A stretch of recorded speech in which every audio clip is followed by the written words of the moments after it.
வணக்கம் நண்பர்களே, உங்களிடம் பேசுவது விமலா. இன்னைக்கு நாம கேட்க போற கதை முத்து மாலை. ஆலமரத்தில் ஒரு காக்கை கூடு கட்டியிருந்தது. அந்த மரத்தின் கீழே ஒரு புற்று இருந்தது. அந்த புற்றில் ஒரு பாம்பு வசித்து வந்தது. அந்த பாம்பு பொல்லாத பாம்பு.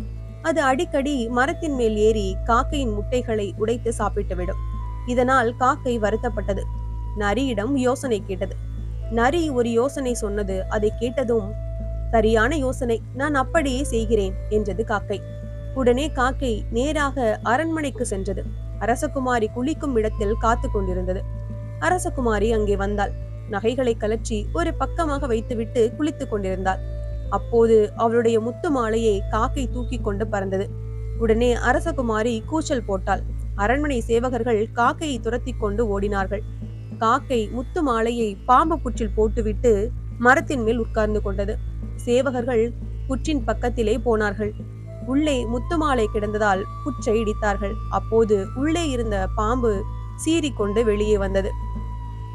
சேவகர்கள் பாம்பை ஈட்டியால் குத்தினார்கள். பாம்பு அங்கேயே செத்து போய்விட்டது.